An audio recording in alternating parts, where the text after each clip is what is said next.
টাকা এবং ঢাকার বাইরে ছিল 45 থেকে 48 টাকা। এটা প্রতি বর্গ ফুট লবণ দেওয়া চামড়া। তো এবারের মূল্যটা ওনাদের নির্ধারণ করতে বলেছি। শুধু আমরা একটা নতুন জিনিস এবার ওনাদেরকে অনুরোধ করেছি যে অনেকে স্কয়ার ফিট বুঝে না। আপনারাও যখন টিভি মানে সাংবাদিকরা নিউজ করেন, দেখা যায় যে বিভিন্ন জন বিভিন্ন ভাবে নিউজ করেন। আমরা যে ছোট যে গরুগুলি নরমালি যে গরুগুলি বেশি কোরবানি হয় অ্যারাউন্ড 1 লাখ টাকার মধ্যে যেগুলো হয় সেগুলার আমি ওনাদেরকে জিজ্ঞেস করেছি। ওনারা বলেছেন যে অ্যারাউন্ড 20 স্কয়ার ফিট, 18 থেকে 22 মানে 20 স্কয়ার ফিটের মতো একটা গরুর চামড়া হয়, ছোট চামড়া যেটাকে আমরা বলি। তো এবার আমরা এই 5 স্কয়ার ফিটের সাথে সাথে ওই গরুর একটা ন্যূনতম চামড়ার মূল্য লবণযুক্ত কত হবে সেটা ওনাদেরকে আমরা উল্লেখ করার জন্য আমরা বলেছি। যেহেতু আবারও বলি, যেহেতু চামড়াটা কিনবেন ট্যানারি অ্যাসোসিয়েশন, সরকার কিনবে না, আমি ব্যক্তিগতভাবে মনে করি আমার মন্ত্রণালয়ের বাকি সবাই আমরা একমত। যদিও ওনারা চান যে সরকারি পর্যায়ে বেঁধে দেওয়া হোক, আমরা এটাই না, ওনাদের রেকমেন্ডেশন অনুযায়ী আমরা আমাদের মতো করে আমরা একটা নীতিমালা অনুযায়ী সচিব মহোদয় কাগজ দিয়ে দিবে। বাট এই ঘোষণাটা আমি মনে করি যে ট্যানারি অ্যাসোসিয়েশনের প্রেসিডেন্ট অংশীদারজনের মাধ্যমে এটার ঘোষণাটা দিবে। থেকে কিন্তু আমরা ফাইনালি ইটিপি প্ল্যান্টের জন্য ব্যবস্থা নিয়েছি এবং সেটাও ইনশাআল্লাহ হয়ে যাবে। দু একটি ট্যানারি নিজের উদ্যোগে প্রাইভেট ইটিপিও করছে। তো আমরা আশা করতেছি যে আন্তর্জাতিক বাজারের চাহিদা ধরে রেখে আমাদের এই যে রপ্তানি পণ্যটা, যেটা আমাদের ভ্যালু এডিশন শতভাগ, এবং সচিব মহোদয় সুন্দর করে বলেছেন যে আমরা মনে করি চামড়াটা আমাদের জাতীয় একটা সম্পদ। এই চামড়াটা যেন কোনোভাবেই নষ্ট না হয়, এই নষ্ট যাতে না হয় এটার একটা ন্যূনতম ভ্যালু যারা কোরবানি দিচ্ছেন বা এটার থেকে যারা সুবিধাভোগী তারা বঞ্চিত না হওয়ার জন্যই কিন্তু আজকে আমাদের এই বৈঠক বা এই আলোচনা। তো আমরা সবসময় যারা অংশীদার, যারা এই স্টেক হোল্ডার, তাদেরকেই আমরা আলোচনা করে তাদেরকেই অনুরোধ করি। এর আগেও আপনারা দেখেছেন যে আমরা বোঝার সময় এই যে প্রাইসিং এর যে বিষয়গুলি, অ্যাসোসিয়েশন গুলা যেহেতু সকল অংশীদার জনের কাছ থেকে কথা বলে দামগুলি নির্ধারণ করেন, তারা যদি সবার সাথে কথা বলে তাহলে সাধারণ মানুষের কাছে এটার অ্যাকসেপ্টেবিলিটিও বেশি হয়। আর আমরা আমাদের মাননীয় প্রধানমন্ত্রীর নির্দেশে আমরা পলিসি মেক করব, যেটা ব্যবসায়ীরা তার মতো করে ব্যবসা করবে।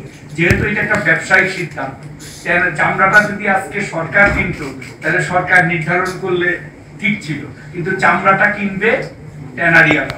তো আমি ব্যক্তিগতভাবে বিশ্বাস করি যে তারাই যে ন্যূনতম যে যৌক্তিক মূল্যটা আছে সেটা যদি তারা নির্ধারণ করে আপনাদেরকে একটা ইনফরমেশন দেয়, সেইটা অনেক গ্রহণযোগ্যতা পাবে ট্যানারি মালিকদের মধ্যে এবং অনেক আস্থার তৈরি করবে যারা এই চামড়াটা বিক্রি করবে।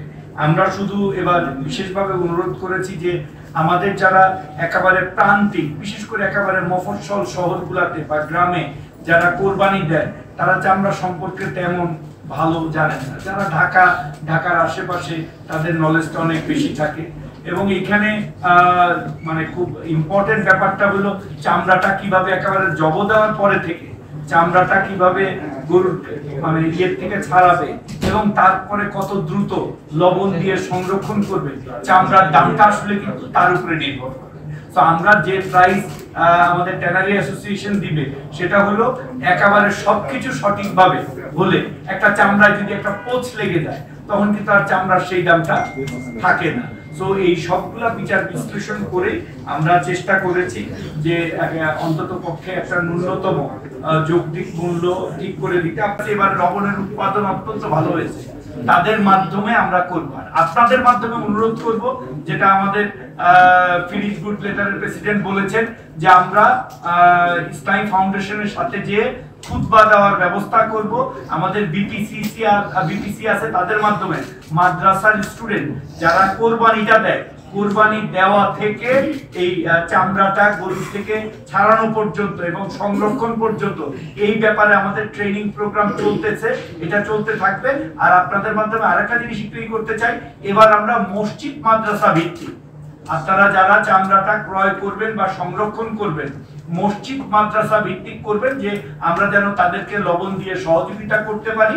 যেহেতু এটা একটা স্যাক্রিফাইসের জিনিস, সকলের মন মানসিকতা যদি একই থাকে, আমার মনে হয় না যে এটা নিয়ে আমাদের কোনো বিতর্ক ইনশাআল্লাহ এবার হবে।